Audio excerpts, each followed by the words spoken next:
A Secretaria Municipal de Cultura de São Paulo, através do PROMAC, Programa Municipal de Apoio a Projetos Culturais, a Sim Prop and Tech e o Shopping Cidade São Paulo apresentam Conversas Artísticas. Salve, salve! Começamos agora mais um programa Conversas Artísticas. Eu sou o Paulo Bonfá. E eu sou Maiara Bastianello, começando agora mais um episódio produzido em colaboração com o Céu Jaguaré, através da sua coordenação de cultura. Estamos aqui no estúdio montado no palco do teatro, aberto gratuitamente para os alunos e para quem mais quiser comparecer. Conversas Artísticas é uma série de programas dedicada a percorrer as mais diferentes manifestações culturais, sempre com a ajuda de convidados maravilhosos. Então, sem mais delongas, já está aqui conosco Ariel Moch. Seja bem-vindo. Ô, Bonfá, muito prazer em te conhecer pessoalmente, que eu já não te conhecia. E agradecer, Maiara também, claro. E agradecer esse convite, porque é muito orgulho para mim estar aqui. Que bom, ficamos felizes, a recíproca é verdadeira e eu começo para que os nossos ouvintes e as nossas ouvintes saibam um pouco mais de você. Por você, como é que você define o seu trabalho, a sua atuação? Eu tenho momentos diferentes, sabe, Bonfá? Atualmente eu sou artista em todos os níveis, porque eu estou exercendo várias coisas diferentes dentro da linguagem artística, né? Eu dou aula há muitos anos de interpretação, de voz e dicção, de história do teatro. Eu dirijo o SBT, o departamento de elenco do SBT, sou preparador também de atores e atrizes lá para as novelas do SBT, principalmente as menorzinhas, as criancinhas, porque o SBT trabalha com uma faixa etária de crianças e jovens. Fora minhas pinturas em quadros, de aquarelas que eu faço em casa, fora o que eu escrevo, porque eu escrevo meus roteiros também. Então foi ótimo fazer essa pergunta, porque a gente já vê você como um multi-homem, um artista multidisciplinar. Vamos lá. Os franceses têm uma definição muito legal para isso. Je suis un comédien. Eu sou um comediante. E eu acho que o comediante, embora aqui no português seja muito restrito, né, se restringe muito essa definição, eu acho que o artista ele é um comediante, porque a gente vê a vida de um lado colorido, a gente vê a vida de um lado engraçado, a gente é muito debochado e as pessoas às vezes não entendem isso. Essa ironia com que a gente vê a vida. E das suas atividades, uma sobre a qual a gente quer jogar luz nesse programa hoje, é a interpretação e a preparação de pessoas que vão atuar. E aí, atrizes, atores podem trabalhar em diferentes setores e em cada um deles elas vão ter que agir de uma maneira diferente. A preparação do teatro é diferente do cinema, que é diferente da televisão e que envolve outros elementos. Como é lidar com gente, inclusive, de diferentes idades, né? Você falou crianças que estão trabalhando em frente às câmeras, né? E qual é o trabalho, né, de preparação? O que faz, né, o preparador de atores? Você foi certeiro no teu comentário pelo seguinte. Realmente, ser ator, atriz de televisão, de teatro ou de cinema ou de uma série, vídeo, cinema ou teatro, é ser ator, é ser atriz. O ator, atriz, ele é sempre o ator e a atriz. O que modifica, bem como você falou, é a linguagem, é a forma. Mas você vai para aquela forma e aprende aquela forma, seja do teatro, seja do cinema, seja do vídeo, da TV. Mas o ator, a concepção, a interpretação do personagem é a mesma. Se você vai fazer Alice no País das Maravilhas, por exemplo, na televisão, ela é a Alice no País das Maravilhas. Ela é a Alice e que possui as mesmas características, os mesmos gestos, as mesmas linguagens que ela teria no cinema, se fosse feita no cinema ou se fosse feita no teatro. O que muda é a forma de como utilizar aquela linguagem. Simplificando um pouco, para não ser tão técnico, eu diria o seguinte, ou talvez complicando um pouco, eu diria o seguinte, que a arte do palco para o ator é ele quem comanda, é ele que se movimenta. Então o ator se movimenta em cena, nas ações que ele tem para fazer, e o público acompanha ele. Na televisão, no vídeo, seja numa série ou seja numa novela, quem se movimenta são as câmeras. Então, quem mostra as coisas é a câmera. Não tem a plateia. Não tem a plateia. Então, é a câmera que transmite, e é a famosa plateia, o público. Então, nós, o ator, a atriz, ela fica mais ou menos estática no cenário, com pequenos movimentos de puxar uma cadeira, de sentar ou de abrir uma porta e sair ou entrar, porque o resto é com a câmera. E é a câmera que vai se deslocar, se movimentar para mostrar essa atriz, para mostrar esse ator. No cinema já é diferente, mais uma vez, porque o movimento é dos dois. A câmera se movimenta acompanhando um movimento do ator, da atriz. Ou a atriz se movimenta em função de que a câmera vai se movimentar para tal lugar. Ou seja, há uma combinação entre os dois, as duas personagens, porque a câmera é sempre uma personagem, acompanhando a atriz ou o ator. E eu vou reduzir falando ator, tá bom? Porque Sim, senão claro, fica claro. sempre aquela É o coisa, ofício. ator e atriz. A pessoa que está atuando. Isso, então. O ator ele vai estar sempre em comunhão com a câmera, assim como a câmera terá que estar com ele. Então, os dois se movimentam. Simplificando, no teatro quem comanda é o ator, na televisão quem comanda o movimento é a câmera e no cinema são os dois. Eu acho que tem um ponto que acho que as pessoas conseguem vislumbrar facilmente, é que um teatro ele tem um espaço físico, né? Tem uma limitação do tamanho do palco, o que cabe ali, os objetos de cena, os cenários e a quantidade de pessoas que está de fato atuando. Perfeito. Na televisão, às vezes, você consegue ter um espaço maior e mais pessoas, né, ou não, e no cinema o céu é o limite, né? Você pode ter milhares de figurantes numa mesma cena fingindo uma marcha, um concerto de rock e eles estão lá fazendo parte da cena também de alguma forma, né? O movimento da câmera ele é fantástico. O cinema é fantástico, né? O cinema ele realmente não tem limites. Você pode fazer um poço profundo ou um céu ilimitado que o cinema leva para você. E aí, para voltar na questão da preparação das pessoas que vão militar nesses ambientes, né? Independente dos papéis, independente das idades. O ator ou a atriz recebe o seu roteiro, o seu texto, estuda, decora, deve imaginar que movimentos vai fazer, que intenção vai dar, aí o diretor vai dizer o que ele quer também, né? Receber, o que ele gostaria de ter como acabamento e tal. E aí, onde você entra nessa etapa?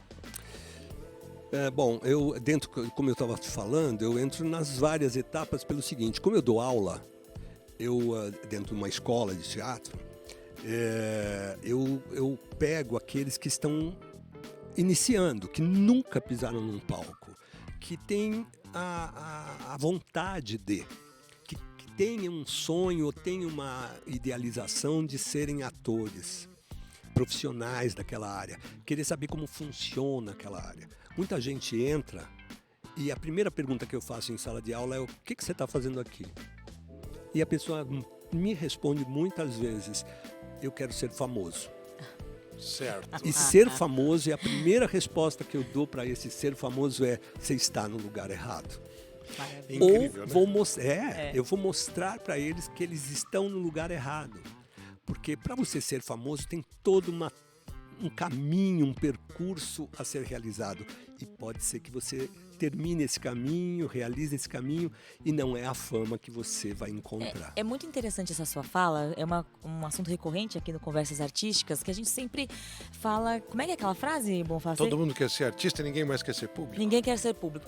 E muitas vezes, eu acho que o ramo, a sua área, né, isso é ainda mais latente. Né? Porque quando se pensa em televisão, em streaming, novela, só se pensa: eu quero ser a mocinha, no máximo, eu quero ser alguém que está no elenco, não necessariamente a atriz principal. Só que para se fazer uma novela, um espetáculo teatral, vamos falar mais de novela agora, de televisão mesmo, né? Uma série de streaming, tem uma imensidão de pessoas que trabalham para colocar aquilo no ar. E o seu trabalho como preparador de elenco, além, é claro, eu queria que você falasse de quais as pessoas que estão envolvidas e que ninguém nem imagina, e qual é o seu papel, como, por exemplo, preparador de elenco. O que você faz com essas pessoas? Muito bem. Como preparador de elenco, eu vou buscar nos atores, quem chega até a mim, já tem um trabalho como ator ou como atriz. Já está estabelecido no mercado como um profissional. Exato. É por isso que eu sempre digo, as pessoas que chegam para trabalhar em uma novela e para fazer o teste de uma novela ou para se preparar para ela, elas já têm um pré-conhecimento de como funciona, de como é o mecanismo do ator, do profissional naquela área. Então, o meu trabalho é exatamente como preparador, um preparador. Inclusive, eu quero falar isso porque as pessoas precisam tomar cuidado e conhecimento sobre isso, que é o seguinte: um preparador, você vai buscar um preparador quando você tem um trabalho para fazer e você precisa se preparar para aquele trabalho. Não existe um preparador, um coach, que chega e fala assim, não, eu vou te ensinar a ser ator, eu vou te ensinar a ser atriz. Deixa eu tentar traduzir para ver se eu entendi, que talvez seja uma dúvida de outras pessoas nos ouvindo aqui no Céu Jaguaré. Você fala sobre um trabalho específico porque eu sou o Paulo, eu sou ator e neste papel vou ser um lutador de boxe. Mas eu não luto boxe, eu nunca lutei boxe e eu provavelmente não vou lutar depois, mas eu preciso naquele trabalho passar a verdade da realidade. Pode ser do movimento, pode ser da fala, pode ser das reações, Sim, do corpo e tudo mais. Exato, é isso que eu vou fazer. Eu vou preparar com você esse personagem que é um lutador de boxe. Ou é um médico, ou é um professor, ou é uma cozinheira, ou é um mendigo de rua. Ou seja, eu vou com você trabalhar esse personagem que você precisa fazer. Então, o treinador, o preparador, o coach, ele faz isso. Ele pega uma pessoa, ele pega a Fernanda Montenegro, que todo mundo conhece, vai.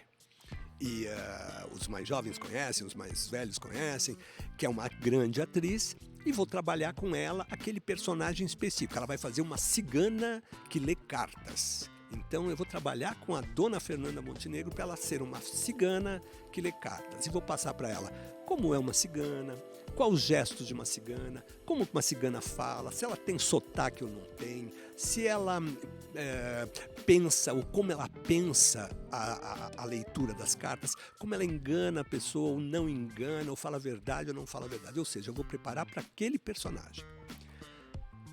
Diferentemente do meu trabalho de professor, é justamente pegar uma pessoa que nunca fez nada, que tem a vontade de fazer e começar a prepará-lo para isso. Ou seja, vou começar a mostrar 3 coisas para ele. Que existe um corpo, que existe uma voz e que existe um pensamento. Ou seja, para você fazer um personagem, você precisa se movimentar. E quem se movimenta é o teu corpo. E o teu corpo, se você reparar, tem muitas coisas erradas. Você é um pouquinho corcunda, você precisa melhorar suas costas, descobrir que existe costas. Tua perna, você anda com os pés virados para fora. Quem sabe se você virar os teus pés em direção para onde você está indo, não melhora a tua postura e o teu caminhar. Mostra que seus braços, os seus gestos são mais rápidos ou mais lentos. Como é que é você, fisicamente?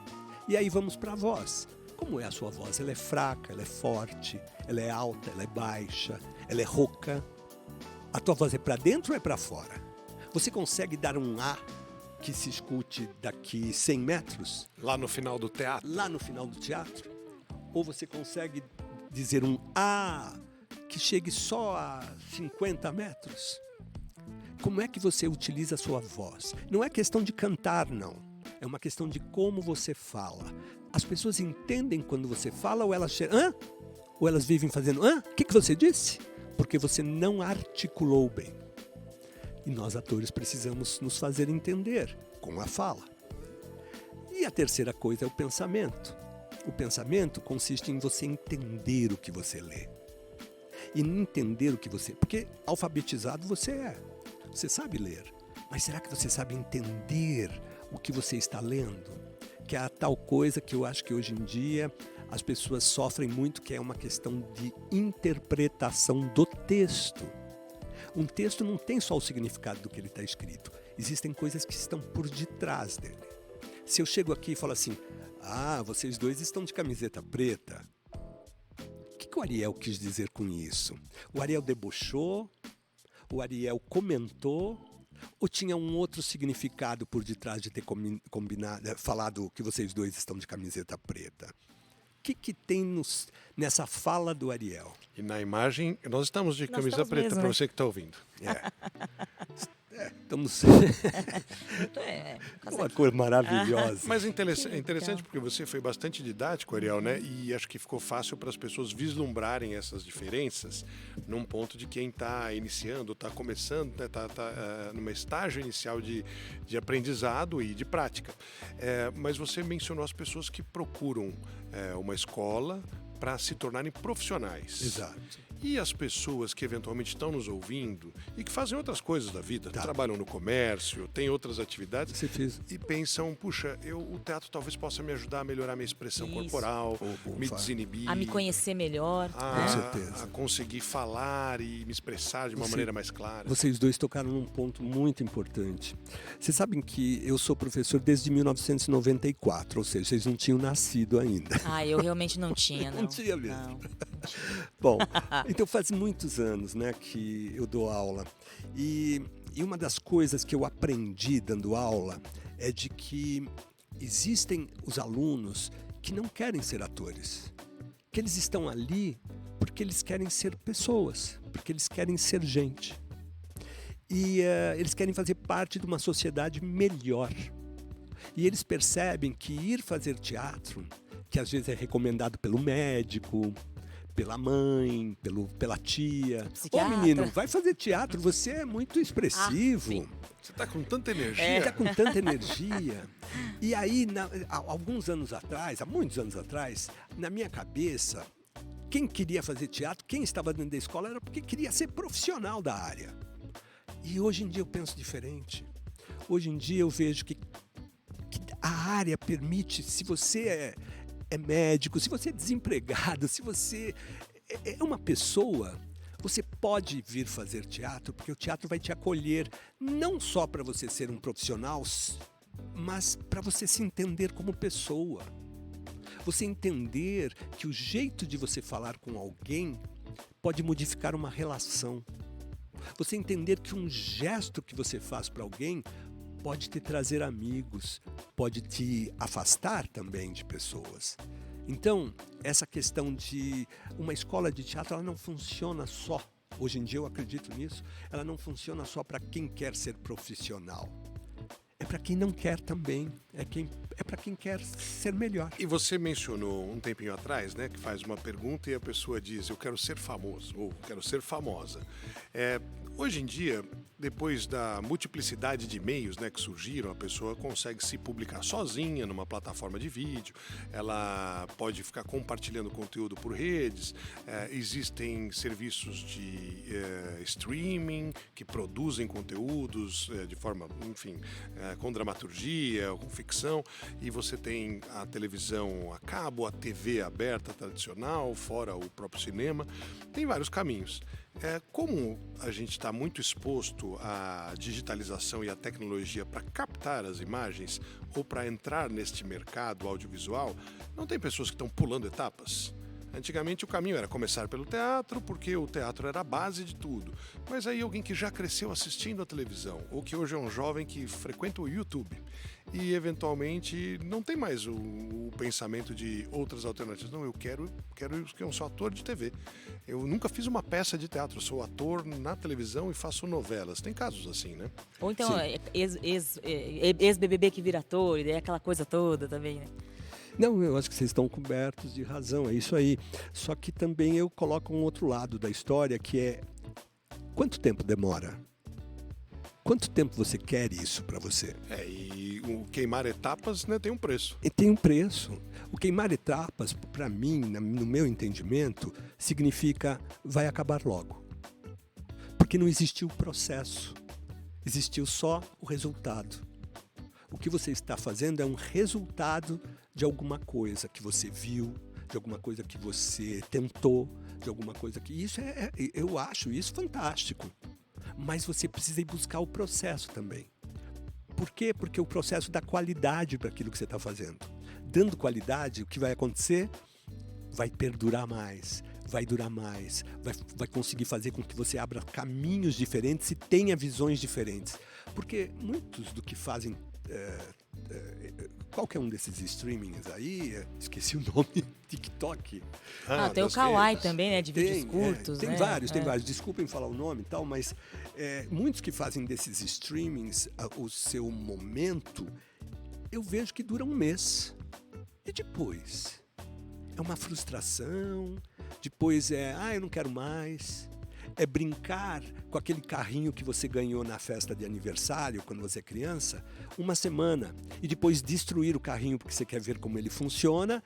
E aí você não sabe mais montar, ele vai para a caixa de brinquedos quebrados e brinquedos que você não usa mais. Ou a roupa. Eu nunca vi as pessoas comprarem tanta roupa e jogarem fora tanta roupa. Ou jogarem fora ou doarem, o que é maravilhoso.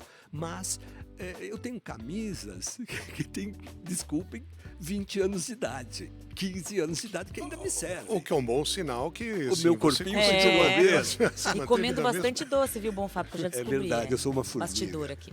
Mas eu vejo hoje em dia você usar uma camiseta, 2, 3 festas, 2, 3 saídas, e depois você já não gosta mais dela. Você já dispensa. Não, aquela camiseta já está velha. Como velha? Você só usou 3 vezes. Você acha que está fazendo uma relação que a palavra talvez seja efemeridade, né? O efêmero, ele dura pouco, ele pode até ter repercussão, ter sucesso, mas ele não se sustenta. Gente, vocês todos escutam todos os dias na internet que o casamento de fulano de tal com fulana de tal, que se amavam tanto, que eram lindos para você, acabou. Ou seja, as pessoas estão trocando de camiseta como estão trocando de namorada ou namorado. Casamento, ou namorado ou namorada. As pessoas estão descartando muito fácil algumas coisas que de repente para mim não tem importância mais. E uma pergunta sobre, desculpa, mas Imagina. Eu me animei aqui. Nessa outra reflexão, você está falando sobre tempo, sobre experiência, sobre ter método, né? E como isso contribui para melhorar o desempenho, né? O processo de viver. Exato. E aí, quando você mencionou a forma de atuar do preparador de elenco, que tem que buscar referências para uma pessoa que já é atriz, ator, já está no mercado, já interpretou N outros papéis, mas vai mergulhar numa outra pessoa, né? A personagem é uma outra pessoa. E aí você também tem que pesquisar, ter as suas referências para trazer. Então você vai ser uma rainha de 200 anos atrás. Olha, o sapato daquela época era assim, então tenta andar na ponta do pé, porque o caminhar vai ser mais lento. E nessa situação, como é a troca com alguém que já é veterano? Né, com alguém que fala, olha, amigo, você está dando aula há 30 anos e eu estou sendo ator há 40, então como é que é, né? Você tem que ter um lado psicólogo, administração de egos. Isso que eu ia falar, tem muito ego nisso. Às vezes a pessoa nem é tão boa, mas ela...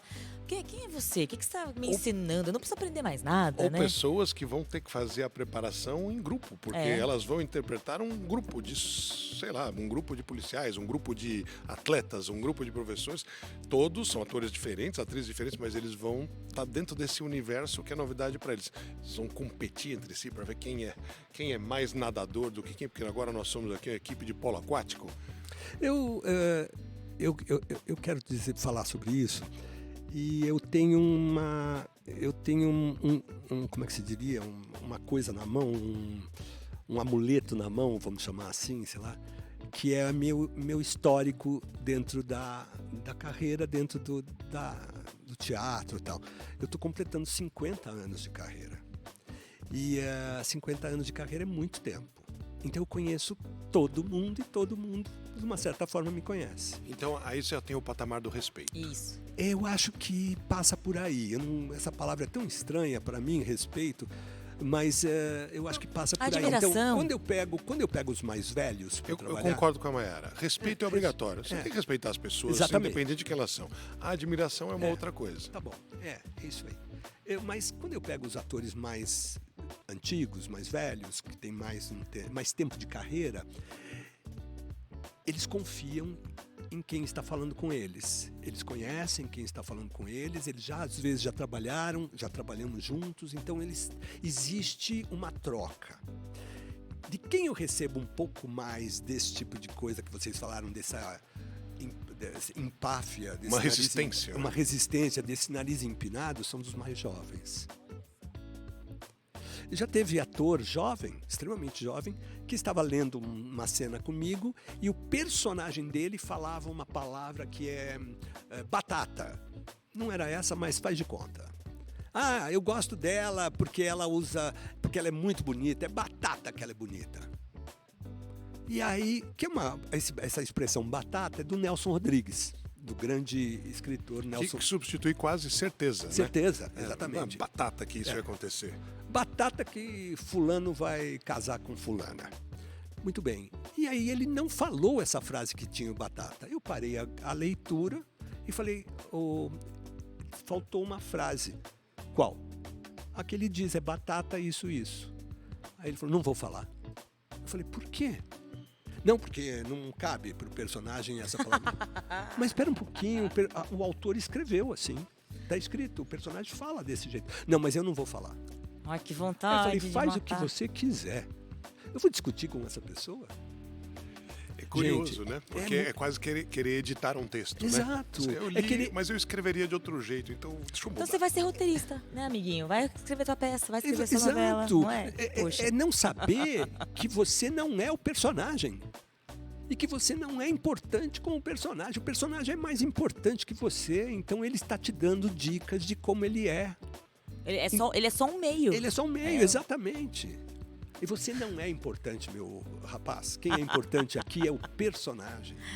Eu me lembro de histórias folclóricas, só para fazer um parênteses breve, né? Das pessoas que incorporavam tanto o seu papel, que passavam o dia fora da própria gravação, do set de filmagem ou do palco, agindo, mas como pessoa, usando palavras, expressões que tu não fala assim, mas o que acontece? Jim Carrey fazia muito isso, de viver...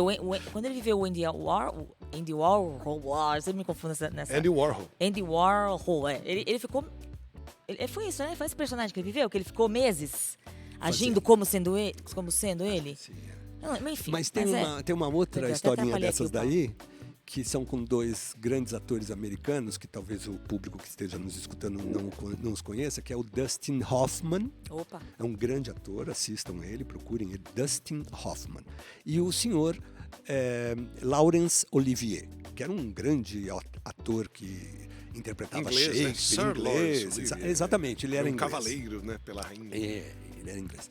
De que quando os dois fizeram um filme chamado Maratona da Morte, o Sir Laurence Olivier chegou no estúdio, chegou no local de gravação e encontrou o Dustin Hoffman correndo dentro do camarim, correndo. E o Laurence Olivier falou assim, mas o que o senhor está fazendo? Aí que o Dustin Hoffman falou assim, nós vamos gravar a cena da corrida. Nós vamos correr pelo Central Park. Aí o Laurence Olivier olhou para ele e falou assim, mas não vai bastar interpretar? Não bastaria interpretar? Fingir que estamos correndo na hora que a câmera está nos gravando? Exatamente. Curioso. Eu lembrei a história de Succession, né? Essa série da HBO e tal. E o ator que faz um dos filhos do magnata diz que ninguém gostava de sentar perto dele no almoço porque ele incorporava 24 horas o personagem dele. Então, assim, ele era o personagem ali. Então, ninguém queria. Insuportável. Exato. Resumindo, era isso. Então, ninguém queria ficar perto dele. Porque que saco esse cara, sabe? Mas é um meio. A história do clássico O Poderoso Chefão no cinema, com o Marlon Brando na primeira edição, também é essa, né? Tá cheia de coisinhas. Ele chegava para trabalhar e ele era o Don Corleone, ele não era mais o ator Marlon Brando. Uma pessoa muito agradável. Ele falava como Don Corleone, ele se mexia como Don Corleone e ele não saía do... Eu entendo que são... técnicas existem e também existem os estilos e as personalidades, né? Se funciona para ele, né? Dos seres humanos em geral. E nesse caso é mais uma curiosidade nossa aqui dessa conversa. Agora eu gostaria de colocar, de falar sobre um pouco, curiosamente, do meu trabalho com crianças, né? Que vocês tinham inclusive perguntado e eu pulei um pouco isso. A minha história com as crianças, elas vêm das novelas do SBT, desde o Carrossel, que foi a primeira novela produzida pelo SBT, infantil, que aconteceu o seguinte: eu estava fazendo uma novela da Iris Abravanel, que era autora, inclusive, terminou a novela, eu estava no olho da rua, como todos os atores. Como um bom PJ nos seus freelas. Exatamente, acabou o contrato e estava em casa. E aí tocou o telefone, era a Iris, né, o Del Rangel, que estava também. Olha, a gente gostaria de conversar com você. Aí eu falei assim, meu Deus, eles vão querer que eu faça uma próxima novela direto, assim, em seguida. E fui para lá, pediram para eu ir lá, se eu podia, tal. Eu fui, cheguei numa sala de reuniões, estava a Iris, estava o Del Rangel, mais 2 pessoas. E ela chegou para mim e falou assim, quero adaptar para o Brasil a novela Carrossel, que era mexicana, se eu não me engano, ou cubana. Mexicana. E eu queria adaptar para o Brasil. Mas para isso eu preciso de 20 crianças que interpretam, que falam, que sabem o que é texto, que sabem... E não existia no Brasil, gente. Não existia. Naquela época não tinha atores mirins preparados para fazer isso. E não faz tanto tempo, né? Aquela época foi o quê? Quantos anos atrás isso? Anos 90, né? Não. Anos foi 2000? já 2011, se eu não me engano. 11? Maísa, Então, Larissa Manoela. Eu que estou, então, com um calendário um pouco defasado. Você não tá falando de um tempo muito passado, O não? que acontecia era o seguinte, existiam crianças que trabalhavam, mas era uma cena. Mamãe, posso ir pro quarto? Pode, ia pro quarto. Filhinho, vem cá que você vai sair com a mamãe. E saía com a mamãe. Não tinham atores. Protagonistas crianças. Exato, que falassem texto, que entendessem o texto, que tivessem aquela coisa que eu falei lá atrás, de corpo, de pensamento e de voz. Interpretassem. E aí, eu cheguei para a Iris e para o Del Rangel naquela época e falei assim, olha, gente, eu não entendo nada de criança. Eu trabalho com jovens e com mais velhos, adultos, e não entendo de criança, não sei. Qual didática, qual pedagogia usar? A Iris me desafiou e falou, aprenda. A gente sabe que você consegue. Aí eu falei assim, olha, então vamos fazer assim, eu ajudo vocês a fazerem a seleção. E aí entraram nessa seleção, acho que 1000 crianças vieram fazer teste comigo. Eu tinha que escolher 25. Entre elas o Silvio quis que a Maísa fizesse, claro que eu peguei a Maísa. Foi ótima, né? E era uma criança naquela época. E a Larissa Manoela, que apareceu para vir fazer teste. E peguei as 2 e peguei todos aqueles do Carrossel que fizeram. E começamos a trabalhar e foi um sucesso. Eu aprendi uma coisa com as crianças. Você não pode querer ensiná-los descendo ao nível que você acha que eles têm. As crianças acham que se você falar com elas, oi queridinha, vem pra cá, não sei o quê, fazer esse tati-bitati, elas te acham um idiota. Elas olham pra você... Eu sempre pensei sobre isso de um jeito, mas por que ele é que nem conversar com um animal, né? É verdade. Conversar com o cachorro, com o peixe, com o papagaio, o gato. O cachorro deve olhar pra você e falar assim, é um idiota. Nossa, que babaca, né? É um babaca. E a criança pensa assim. Sim. Eu caí nessa realidade quando um dia eu estava falando com não me lembro se realmente foi a Maisinha ou foi uma outra menina, e eu estava falando com ela nesse nível e ela olhou para mim e falou assim, você tá com problema? Com certeza era a Maísa. Aí eu falei assim, por quê? Não, que você tá falando assim, tudo no fininho, tudo não sei o quê. Eu falei assim, tudo diminutivo. Entendi. Vem aqui um pouquinho, vamos fazer uma conversinha. Já entendi, eu falei pra criança. E desse dia em diante eu me comportei de forma diferente.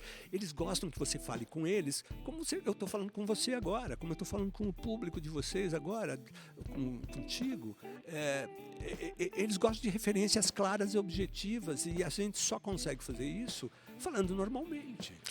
Ariel Moch é o nosso convidado aqui e no programa de hoje a gente está conversando sobre essa questão da interpretação, a preparação do elenco, a aula, né, para o ator, para a atriz, mas as pessoas que assistem às produções, que frequentam o teatro, que estão ligando o canal de televisão ou que compram ingresso lá para o cinema e acompanham, muitas vezes não querem ou não se enxergam atuando.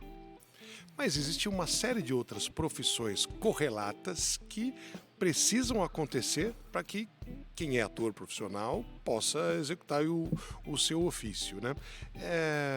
Só para dar uma ideia, para ilustrar para as pessoas, na gravação de uma novela, né? Tem lá 2 crianças de carrossel fazendo um diálogo. Quantas pessoas estão em volta, chegaram antes e ficam depois de acontecer aquele pequeno momento que é o que passa depois para o público? Então, uma cena que você assiste, e que tem a duração na televisão, pega o reloginho e marca, assiste hoje a novela, qualquer novela de qualquer emissora, e marca uma ceninha só, hein? Não pode ser a cena anterior nem a depois, é só aquela que você está olhando agora. E marque quanto tempo ela durou. Você vai ver que ela dura 30, 40 segundos a 1 minuto, 1 minuto e meio. E aí já corta para uma já outra corta para situação. uma outra cena. Essa ceninha que você marcou que durou 1 minuto e meio, tal, ela demorou para ser feita meia hora, 30 minutos. Ela demorou para ser feita, às vezes, 45 minutos. Por quê? Porque geralmente dentro do estúdio, existem 3 a 4 câmeras, geralmente 3. Uma que fica do lado direito, que é a número 1, outra que fica no centro, que é a número 2, e a outra do lado esquerdo, que é a número 3.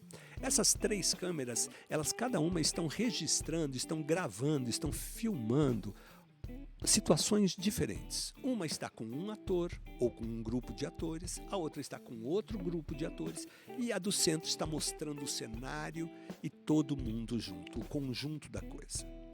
Se uma dessas 3 câmeras se atrapalha, não para no perde um pedaço da ação. Exato, perde a coisa, é obrigado a parar e recomeçar ou partir daquele momento que parou, né? Que interrompeu.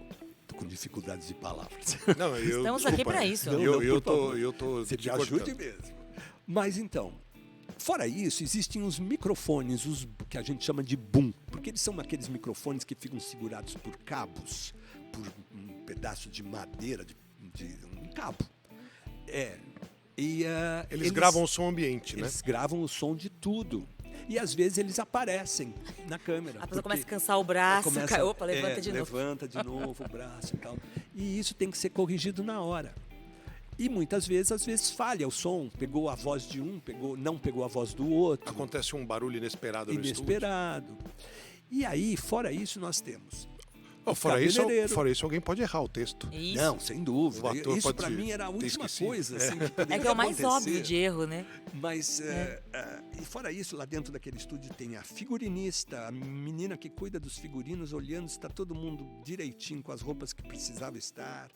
O cabeleireiro vendo se os cabelos estão no lugar. O maquiador vendo se a atriz ou o ator não estão com a testa ou com o rosto brilhando. Existe o diretor, existe o assistente de direção, que ajuda o diretor e é ele que manipula toda a cena. Existem os contra-regras, que são as pessoas que ajudam a colocar as cadeiras, ajudam a arrumar a mesa, a puxar uma cadeira mais para lá, uma mesa mais para lá, porque o diretor pediu, ou a pessoal que faz a arte, que coloca o vaso, que coloca a flor, que coloca a toalha numa mesa, que arruma a mesa para jantar, para uma cena de jantar ou de almoço. Ou seja, dentro do estúdio tem eu que estou lá vendo se os atores estão... Não, você falou da câmera, e a câmera tem o cinegrafista, e tem o cara que é o assistente, exato, e carrega o cabo, e o iluminador, e o cara que controla a fotografia. E lá em cima, numa outra sala, tem a sala do switcher, que é onde fica lá o pessoal cortando as cenas, e uma câmera ou outra. Nossa. É muita gente. São cerca, mais ou menos, assim, exagerando talvez, de 50 a 60 pessoas dentro do estúdio para gravar você. Olha a importância que você precisa dar, e agora eu vou entrar na questão do texto, para o seu trabalho, que é pura e simplesmente decorar o texto, saber o texto, saber as marcas que o diretor vai fazer com você.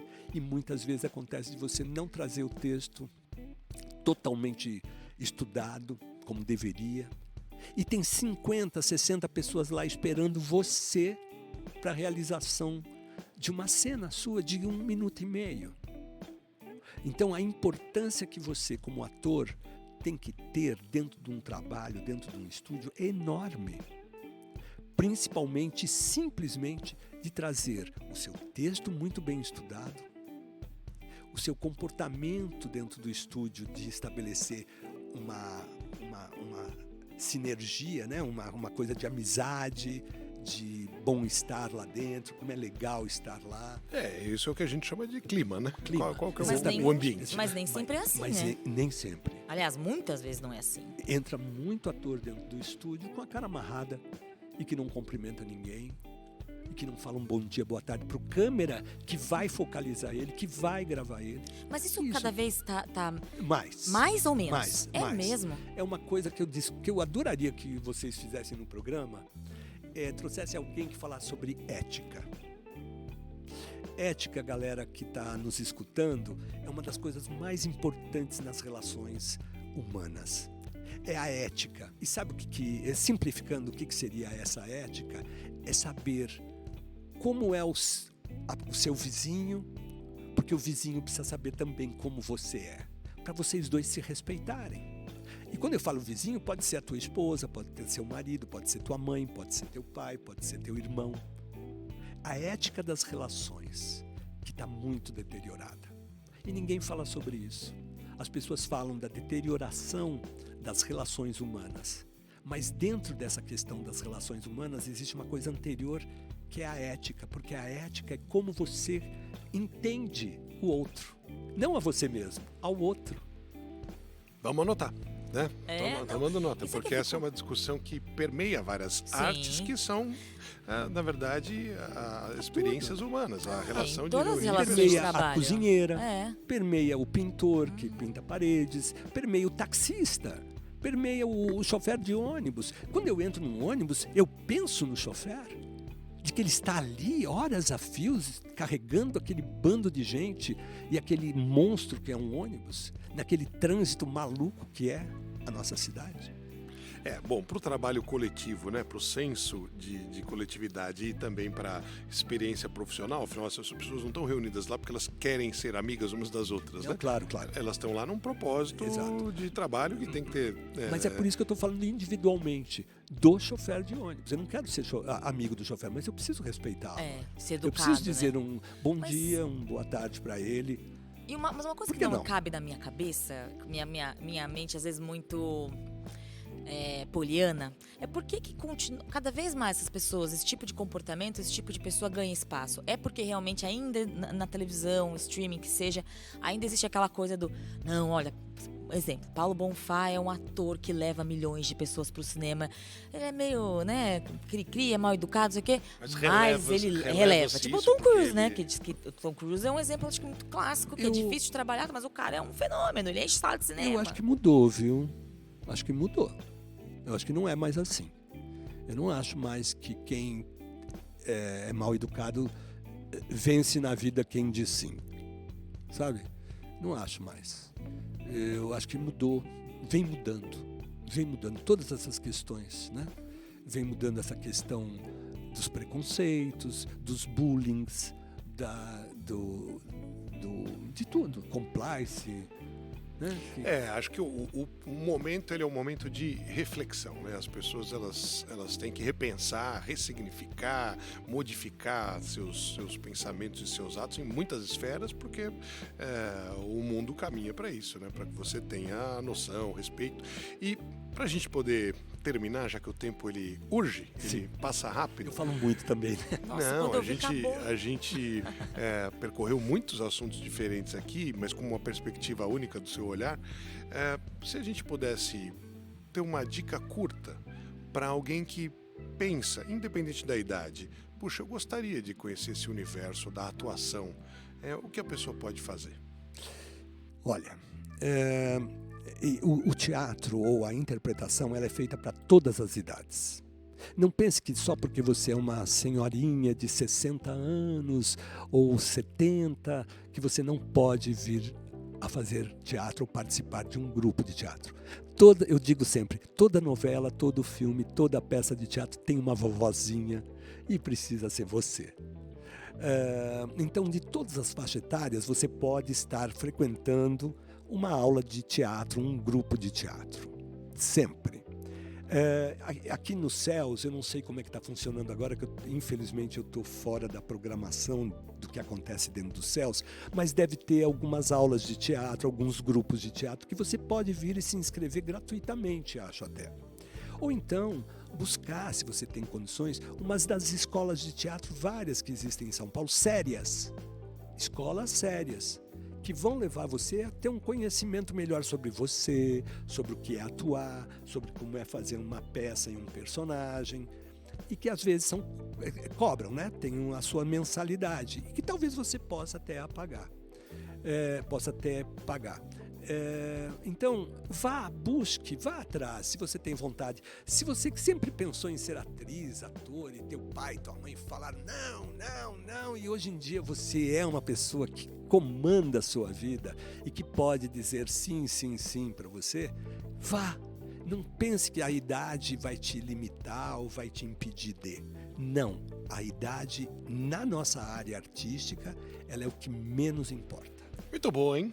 Terminamos lá no alto, hein, esse capítulo do Conversas Artísticas, falando com um artista que está como agora, né? Preparador de elenco, né, diretor de elenco do SBT, Ariel Mochi. Ariel, foi maravilhoso, muito obrigada. Eu adorei, vocês me convidem sempre que vocês forem fazer algum trabalho assim, que eu vou adorar participar.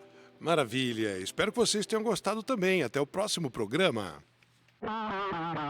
Apresentação: Secretaria Municipal de Cultura de São Paulo, através do PROMAC, Programa Municipal de Apoio a Projetos Culturais, Sim Prop and Tech e Shopping Cidade São Paulo. Você ouviu Conversas Artísticas.